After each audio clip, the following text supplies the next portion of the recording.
So I'd like to talk about minimum pricing for beer and other alcoholic beverages.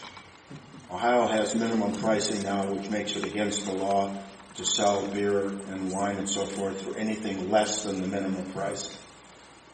The beer and wine distributors have given you $40,000 for your campaign. I wish they had, but no, they haven't. Can you tell me what your stance will be on that when you get to Columbus?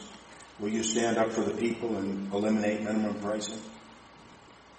Well, I guess I want to clarify something first. I've gotten $1,000 from the beer and wine wholesalers, not $40,000. $40,000 would have been nice, though.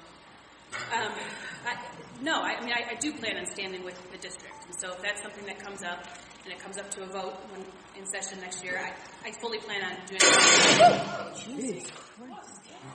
Okay. I fully plan on standing with the district on what they want me to do. And so, no, I don't necessarily think we should be eliminating those state standards. I think they're there for a reason. And so it's something I'd obviously want to look more into. I don't know a ton about it, if I'm being honest, but I would do what my district felt best. Yes, I hear you go.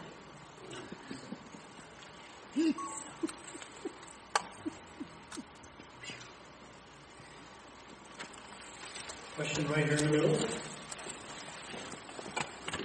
My name is John Wagner, live in Russell Township, and used to work in Michigan at one point, and noticed coming back to Ohio the mess on our streets on Friday morning.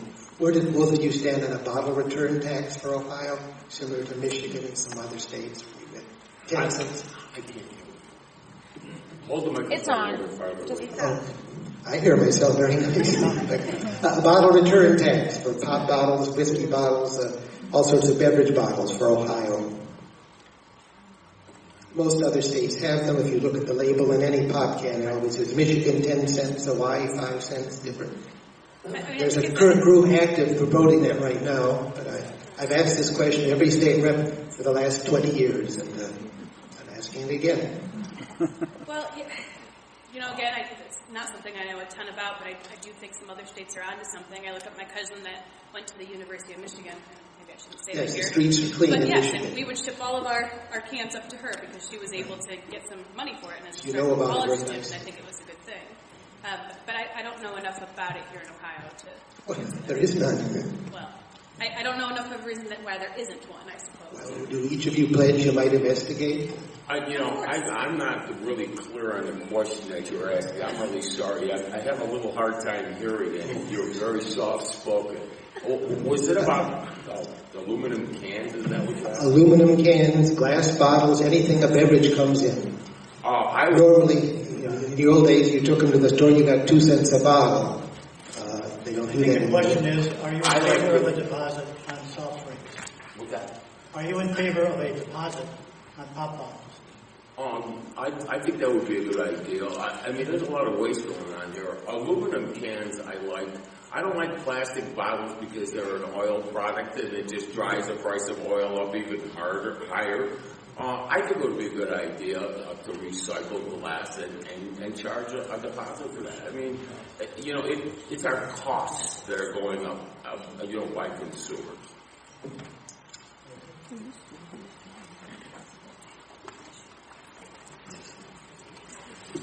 Two questions over here on my left, straight up. Yeah, right here. Okay. Hello, I'm Callum McShane of Bainbridge Township, and I was wondering, we heard about Mr. Macko's view on drugs, and I was wondering what your guys' view was on it, saying is that he was very for the legalization and against the war on drugs. We're having difficulty hearing up here. I guess the question is, what's your position on drugs? On drugs? Drugs are a part of our society now. And they're a terrible part. The heroin problems that we're having in Chicago County, we could go from the fourth best place to raise a family to the worst place if we don't get a grip on this stuff. We need to drive hard against this because one-time heroin user, you're hooked for life. There's not another drug like that. We need to do some kind of problem. People have to dilute themselves because they're unhappy.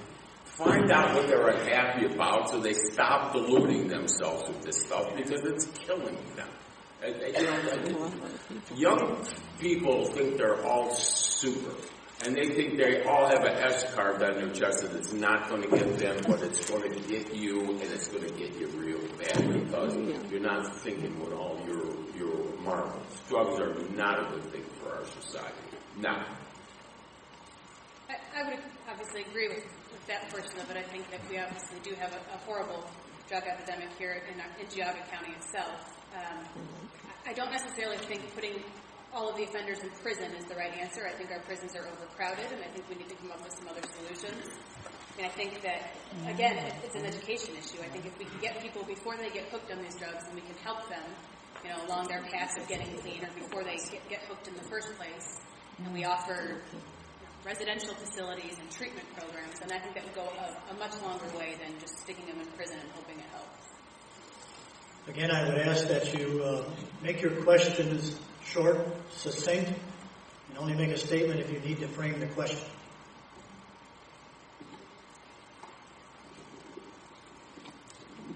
This question is for Sarah Luttrell.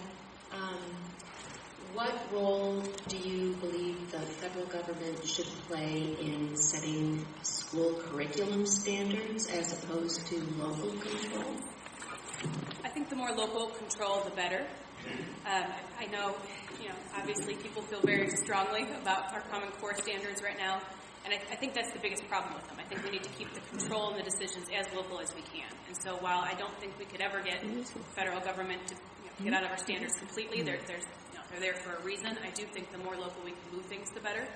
And as far as Common Core specifically, because I know that's a hot button issue, I'm not the biggest fan of Common Core, and I do think that we need to really put some thought into where we're going next, though. I know there's legislation to try to completely get rid of it now, and I think we need to have some thoughtful steps for moving forward. But when we do that, I do want to make sure that the control and that the decisions are being made as local of a level as possible. I think that Common Core, it has a few good things and a few bad things. I don't like the idea that I'm a union guy. I taught a class at Local 55. I had 50-year-old guys in my class that don't know how to do simple, basic mathematics.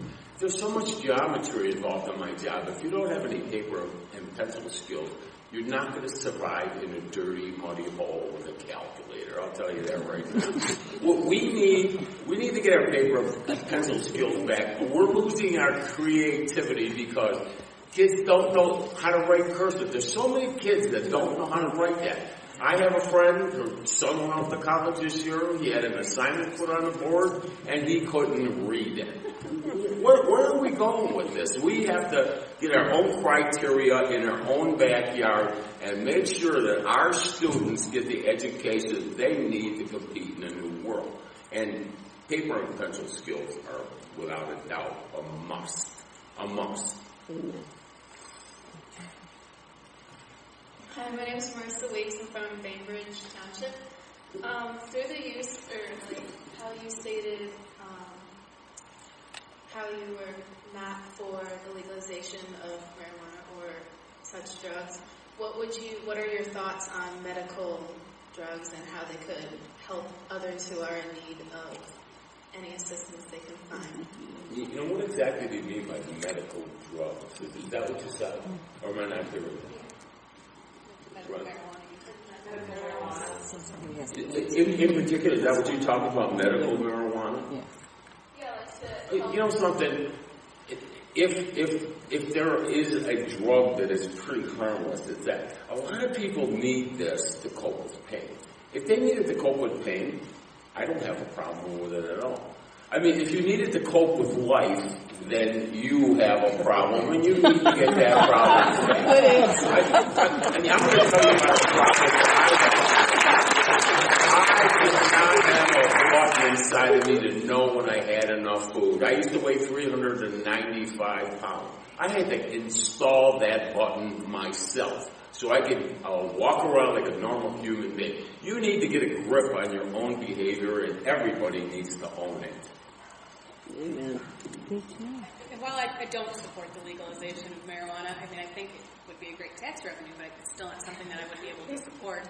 I do think there is a purpose as far as for medical reasons. I don't know how that will pan out in Ohio, but you see it happening in other states, and I don't think you see horrible things happening. You don't see rampant drug uses increasing all over the state, and I do think that people with cancer specifically really benefit, and they're able to function a lot better on that versus some of the other stronger medications they're put on. So I think it's worth a conversation, but I honestly don't know where I come down on it at the end of the day. I'm Lisa Johnson from Auburn Township, and my question is also involving Common Core. First, the federal government had no role in education standards in any state prior to Race to the Top and Common Core.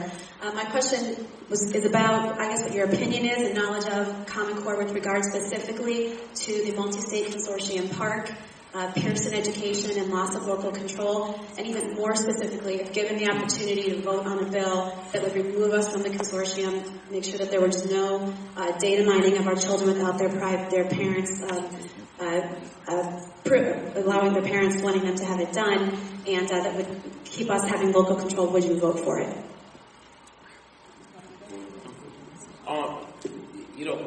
If there was a vote to come up and I had to vote on it tomorrow, I don't think I could really come up with a fair concept. Because if we deny Common Core, our public schools are in enough trouble already. We're sitting in one of them. We, have to get our money back in. And if you vote against Common Core, and if you don't want Common Core in your state, you're going to lose a lot of federal funding. So there's a whole big scale here that we have to weigh this all out and see what's best for our people. And those are my feelings. I think the argument when I try to make the case that I'm not the biggest fan of Common Core, the argument I get back the most is, well, it's not fully implemented yet. So how can you say you're not for something that we haven't seen to the finish? But I guess my point with that, and that would be, I think we're 4 to 5 years into the process now, and I think if it were going to work, it likely would have started working by now. So as far as the legislation that's looking to just totally, I guess, scrap all of the measures, that's not something I can support simply because I want to make sure that we have a game plan in place. I know there's been talk about potentially moving over to the Massachusetts standards, I believe, for a couple years and then maybe switching to something else. And I guess the one thing I'm not okay with is having an entire generation of children be lab rats, essentially, while we figure out what we want to do. And so while I would fully support changing something, because it's obviously not working at this point, I want to make sure that we know where we're going before we decide to do that. Next question over here. About the Common Core. I currently have 4 children that the Common Core is being inflicted upon in our public schools. And I was wondering if either of you have children of school age who are being abused by the Common Core as well. I don't have many children. I have a lot of friends that are school teachers that are definitely struggling. But no, I don't know anything as far as from the perspective of a student, I suppose, because I don't have any young children in my I think that younger students are having a problem with Common Core because they're in constant preparation for the Common Core evaluation. And kids are especially if they're struggling a little bit in school, they're going to have trouble with this because it's going to make them struggle more because you're putting them under pressure. There's one good thing about Common Core. It gives us, their focus is on self-esteem, and that is so very, very important for education. You need self-esteem. If you're worried about what you're hearing, you're not going to absorb it. You're going to be too busy worrying. You've really got to get into this, and you need to have self-esteem. I'm done. The chair is going to assert its prerogative and ask that if you do have questions of these two candidates, that you wait and raise them out in the cafeteria proper at the end of tonight's discussion. So, ladies and gentlemen, thank you very much.